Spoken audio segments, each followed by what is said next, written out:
राहुल एक छोटे से शहर में नया नया आया था। उसने शहर के किनारे एक पुराना मकान किराए पर लिया। मकान की दीवारें दरारों से भरी थीं और खिड़कियों पर धूल जमी हुई थी। लेकिन राहुल को ये सब तंग नहीं करता था। वह शांति चाहता था और यह मकान उसे बिल्कुल सही लगा। पहली रात जब वह सोने की तैयारी कर रहा था तो उसने देखा कि कमरे की दीवार पर एक अजीब सी परछाई थी।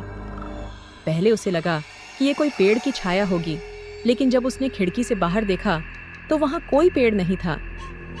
राहुल ने सोचा कि शायद थकान के कारण उसकी आंखें धोखा खा रही हैं, इसलिए वह सोने चला गया। लेकिन रात के बीच अचानक उसकी आंख खुल गई। उसने देखा कि वही परछाई अब दीवार से निकलकर कमरे के बीचों बीच खड़ी थी। उसकी धड़कनें तेज हो गईं।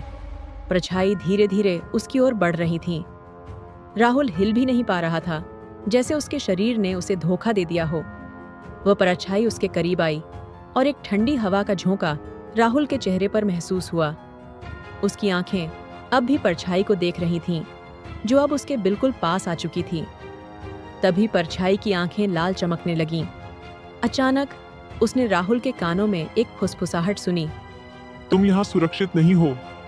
राहुल ने जैसे तैसे खुद को बिस्तर से बाहर फेंका और कमरे से भाग निकला। उसने दरवाजा जोर से बंद किया और बाहर निकलकर मकान छोड़ दिया। अगली सुबह उसने उस मकान के बारे में गांव के बुजुर्गों से पूछा। तब उसे पता चला कि सालों पहले वहां एक परिवार की रहस्यमयी मौत हो गई थी। तब से कोई भी वहां ज्यादा दिन नहीं रह सका। राहुल ने उसी दिन शहर छोड़ दिया और दोबारा कभी उस मकान की तरफ नहीं देखा। पर वो परछाई और उसकी फुसफुसाहट हमेशा उसके कानों में गूंजती रही। तुम यहाँ सुरक्षित नहीं हो।